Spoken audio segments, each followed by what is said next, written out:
पुण्यात्मा देखो परमात्मा की रजा आपके ऊपर कैसी है। थोड़ी सी गर्मी होती है, परमात्मा बच्चा अपनी प्यारी आत्माओं के अमृत बरसा देते हैं, ठंड सी कर देते हैं कि ताकि ये बच्चे परमात्मा की मेरी महिमा को सुन लें। यदि अच्छी ठंड कर दी तो तुम सारे लटके लेने लग जाओगे, न पड़े बैठे बैठे सोओगे। तो जितनी आवश्यकता है उतना ही अपने बच्चों को डोज देंगे। और पुण्यात्माओं, जिसमें पूरा विश्व इस सत्य भक्ति को स्वीकार करके और अपने अपने घरों में ये पांचों यज्ञ किया करेगा, फिर देखना सतयुग में ऐसा होता था, इतने पुण्यकर्मी प्राणी होते थे। यदि कोई 10 व्यक्ति बैठकर और चर्चा कर देते थे कि भगवान वर्षा नहीं हुई, आपके बच्चे दुखी हो गए, उसी समय परमात्मा वर्षा कर देते थे। यानी कोई अभाव सतयुग में नहीं होता था। पिता से पहले पुत्र नहीं मरता था, स्त्री विधवा नहीं होती थी। अब पुण्यात्माओं, जब हमारे कर्म सुधर जाएंगे और जो हम कर्म कर रहे हैं सत भक्ति ये पूरा विश्व करेगा, तो सब वही सतयुग जैसा ही एक बार फिर से वातावरण होगा। ये तो भगवान ने बोल ही रखा है, तो होगा ही होगा, इसलिए तो रोक के नहीं सकता। तो ये तरीका अब स्टार्ट हो गया, इसकी प्रारंभ हो गया है अब सतयुग आने का। इस ज्ञान से बात बनेगी। हाहाकार मची हुई है, भाई बहन का प्यार रहा ना माया माया दिखे हैं। सारा दिन दौड़ दौड़ में जीवन जाता है। 2 लड़कियां विवाह योग्य होगी, माता पिता की नींद हराम हो जाती है और उधर से रिश्तेदारों तक दुखी परेशानियां पैदा हो जाती हैं। तो एक ऐसा सिस्टम बनाया जाएगा, ये पुरानी परंपराओं को सेट किया जाएगा। ये हमारी भक्ति बाधक है। और ये तो एक जिनको ज्ञान नहीं वो करते हैं ये डीजे पीजे। बता, परमात्मा कहते हैं कि झूठे सुख को सुख है, यू मान रहा मनमोद, यू सकल से बिना काल का, कुछ मुख में कुछ गोद। अब जैसे एक लड़के का विवाह था, सारा परिवार डीजे का अगर नाचर बेगन तार रखा। अगले दिन वो बारात जा रही थी, जिस गाड़ी में दुल्हा था 7-8 उसके साथी थे। एक टैंकर के टकरा के मृत्यु को प्राप्त हो गए। 7-8 आदमी थे उस कार में, सारे मर गए अगले दिन। फिर समाचार पत्रों में उनके चित्र थे, उनकी बहनों के और माता पिता के रोते हुए उनके बाल पाड़ रहे थे, टक्कर मार रहे थे। अब बजा ले डीजे। ये नानक साहिब जी को कहा करते लोग कि आप कभी खुशी नज़र नहीं आते, मायूस से रहते हो। तो वो कहा करते, ना जाने काल की कर डारे, किस विध ढल जा पासावे, और जिन आते सरते मौत खुड़कती उन्होंने केड़ा हंसावे। या ना जाने कब के बिजली गिर जा, अरिया डांस से नाचे। ये तो शराब नशे में कर सकता है ये आदमी ऐसे काम, होश हवास में ये गलती नहीं कर सकता। विशेषकर भगत तो कर ही नहीं सकता। और भगत होकर ऐसा करता फिर उसका भक्ति का कोई रंग चढ़ा नहीं, वो तो संसार के ही रंग में रंगा हुआ है। तो नानक साहिब जी से फिर पूछा करते थे, हे भगवान, क्या आप कभी प्रसन्न नहीं होते, आप कभी खुशी नहीं मनाते? आदरणीय नानक साहिब जी कहा करते कि साध मिले साढ़े शादी होंदी, विछड़ जा दिलगिरी वे, अख दे नानक सुनो जहाना, मुश्किल हाल फकीरी वे। कि जब सत्संग होता है, सत्संग क्या करते थे नानक साहिब जी, कहते थे जब सत्संग होता है और मेरे बच्चे वापस आते हैं तो मुझे खुशी होती है। और जब ये यहाँ से जाते हैं सत्संग होने के बाद अपने अपने घरों को, तो मुझे चिंता लग जाती है कि कहीं काल के दूत मेरे इस बाग को खराब ना करते हैं, किसी पौधे को कीड़ा ना लग जाए, यानी कोई काल का दूत भ्रमित ना कर दे। क्योंकि नानक साहिब जी के विरोधी बहुत थे, पूरा हिंदू समाज विरोधी था, सब ब्राह्मण विरोधी हो गए कि तो ब्रह्मा विष्णु महेश को कुछ नहीं समझता, इनसे ऊपर भगवान बताता है। तो कहते थे कि जब ये मेरे बच्चे वापस आ जाते हैं साधु संगत, तो मेरी खुशी का ठिकाना नहीं रहता कि ये बचे हुए हैं काल के दूतों से। तो कहते थे साध मिले साड़ी शादी होंदी, ये भक्त आते हैं, सत्संग होता है, वो हमारी शादी है, विवाह है, वो खुशी है। साध मिला साढ़े शादी होंदी विछड़ जा दिलगिरी वे, अख दे नानक सुनो जिहाना, या मुश्किल हाल फकीरी वे। फकीरी माने भक्ति, मुश्किल हाल फकीरी वे, कि ये भक्ति इतनी कठिन बना दी इन लोगों ने, क्योंकि हमारी मर्यादा जो है वो समाज से मेल नहीं खाती।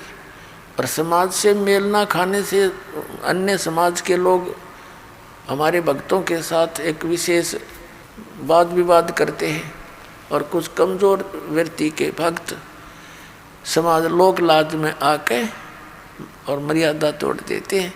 मर्यादा टूट जाने के बाद फिर परमात्मा साथ नहीं देता। तो पुण्यात्मा, हमने इन सब व्यवस्थाओं को सेट करना है। बुद्धिमान समाज है, कोई किसी के ऊपर जो दास नियम बताता है, ये कोई थोपे नहीं जाते। ये विद इसको पूर्ण ज्ञान के साथ आपको बताया जाता है कि ये करने से हमें भक्ति में यह हानि होगी और ऐसा न करने से हमें ये लाभ होगा। तो फिर बुद्धिमान समाज इसको स्वीकार कर रहा है। छोटे छोटे बच्चे भी आते हैं, कहते जी मेरे पापा ने मेरे से बीड़ी मंगा ली, बंडल मंगा लिया, बहुत रोते हैं, मेरा नाम टूट गया। पापा तो बीड़ी पीवे और पुत्र माँ के साथ आकर ऐसी अच्छी शिक्षा ग्रहण करता है, तो उस पापा को भी समझना पड़ेगा एक दिन, और वो छोड़नी पड़ेंगी सारी बुराई। एक कह रहा था व्यक्ति ने, बोला मेरे को तो इस मेरे पुत्र ने लाइन पर लाया, जब मैं बीड़ी पीऊँ ये उठ कर चला जा, और मुझे इसमें प्रेम गढ़ा, और बीड़ी नो के पापा ये अच्छी चीज़ नहीं, इसको छोड़ दे। तो आखिर में मनवा छोड़नी पड़ी। एक भक्त कह रहा था जी मैंने अपने लड़के से बीड़ी मंगा ली बंडल दुकान से, लेकिन वो डर के मारे चला तो गया। दुकानदार से बोला अगले एक थैली लेगा साथ में या पॉलीथीन की, ने बोला इसमें डाल दे, मैं ना हाथ लाऊं इसके, और नो लटका के ले आया। ने बोला ले पापा पकड़ तेरी बंडल। वो कहने लगा क्यों ऐसे क्यों लाया तू? अगर मेरा नाम टूट जा, 5-6 वर्ष का लड़का था, मेरा नाम खंडित हो जाएगा, जा हाथ लग गया इसके। तो क्या वो बुद्धिमान व्यक्ति था, वो भी कहने लगा उस दिन मेरे एकदम जैसे घड़ों पानी पड़ जाया करे।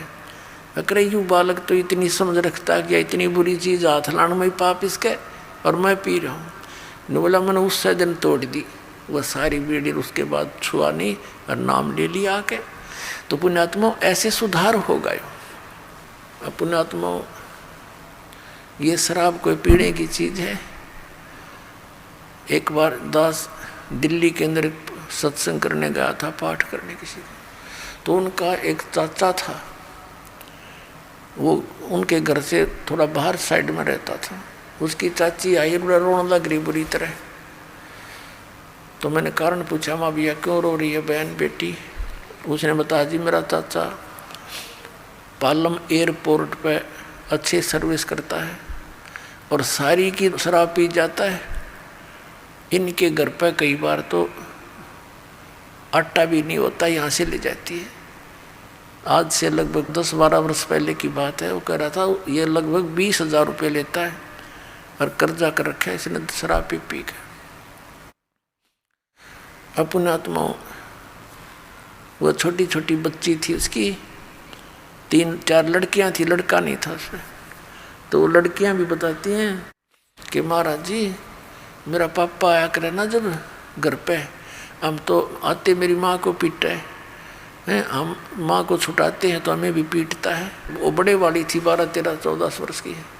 वो कहती थी मैं तो अपनी माँ के ऊपर गिर जाती हूँ जब मेरी माँ को पीटता है, और मेरी छोटी बहनें चारपाई के नीचे घुस जाती हैं डर की मारी। बताओ, अरे जिस पापा ने उन बच्चों को सीने से लगाना चाहिए था वो इस शराब पी का आवे और वो उस तक छुपते फिरे। अब शाम फिर हम अगले दिन सुबह सुबह जा रहे थे घूमने के लिए, 3 दिन का पाठ करते थे। मेरे साथ 2-3 भक्त थे। तो वो बहन रास्ते में खड़ी पाई और कहने लगी जी, और गेल उसकी सास आई, कहने लगी जी आ जाओ थोड़ी देर बैठ कर जाओ, चाय पानी बनावांगे। हम बैठ के हम चल कि इसका पति आया हुआ है, उसने कुछ समझा दो। हम वहाँ जाकर बैठ गए, हम उसके आंगन से मैं बैठ गए। गर्मियों का दिन था, सुबह सुबह छाया थी, सूर्य उदय हुआ ही था, और वो जा रहा था घूमन फिरन सैर सपट्टे को। उसकी इंतजार में हम बैठ गए। उधर से उस बहन ने चाय बनाने के लिए एक डेगची चढ़ा दी चूल्हे पे, पानी डाल लिया और उसने उसके नीचे अग्नि जला दी। घर पर ना चीनी ना चा ना दूध। अब वो उस चूल्हे द्वारा बैठी लकड़ी जला, कम से कम आध घंटा हो गया। तो हमने सोचा, मैं कहा भाई क्या ना वो आया, और माँ बेटी हम भी घूम आते हैं, वो फिर मिल लेंगे उस तरह के। और हमने सोचे थे माँ चलिए चाय चढ़ा रही है, चाय पी के चलेंगे। हम नो ज़्यादा देर लगा दी। तो हम कहने लगे, उठ के हम चला उसकी सास को, हम माई हम घूम आते हैं। तो उसकी माई बोली बेटी चाय लावन है, महाराज जी जावे हैं। वो रोने लगी बैठ के। शर्मा जी ने पतीला भी चढ़ा दिया, डेगची चढ़ा दी। नौकर ने भाई कोशिश की, तो नो बोली जी ना चीनी ना दूध ना चाय की पत्ती। तो हम उठ कर चले, माँ बेटी तेरी हमने पिए ली, नो सोच ले जब तेरी भावना ऐसी है। फिर उसको समझाया काफ़ी, मारा निकम्मे एक बात बता, तेने सामने बच्चों के लिए लेकर आना चाहिए कुछ फल फ्रूट, इतनी बढ़िया नौकरी तू करता है हैं, और तेरे बच्चे तुझे देख कर ऐसे छुप जाते हैं। तो वो बिना पिए था, तो उसने सारी बात मान ली, आगे समझ में सच। तो उसने 2 दिन छुट्टी ले ली, सत्संग सुना, पुण्यात्माओं उसने उपदेश ले लिया। फिर तनख्वाह ठीक थी, तीसरे महीने मोटरसाइकिल कढ़ा ली, स्कूटर, बच्चा ने बढ़िया कपड़े लाया और ठीक ठाक घर की सेटिंग कर ली। तो ऐसे इस ज्ञान से धीरे धीरे सुधार होगा, क्योंकि हमारे आसपास बुराई घनी फैल गई। तो जो ना बुराई करना चाहते बच्चे वही बुराई में अग्रसर हो गए। और जब ये सच्चा ज्ञान और इस प्रकार का माहौल बढ़ेगा, तो जो बुराई कर रहे हैं वो भी छोड़ देंगे, इन्हें उनको छोड़नी पड़ेगी। या कोई कर्ण का काम है, नाश करण का, इज्जत नहीं, गली में पड़ा पड़ा कुत्ते मुत्ते उसके मुंह पे, ऐसा बुरा हाल। तो इस प्रकार ये ज्ञान सुधार में होगा।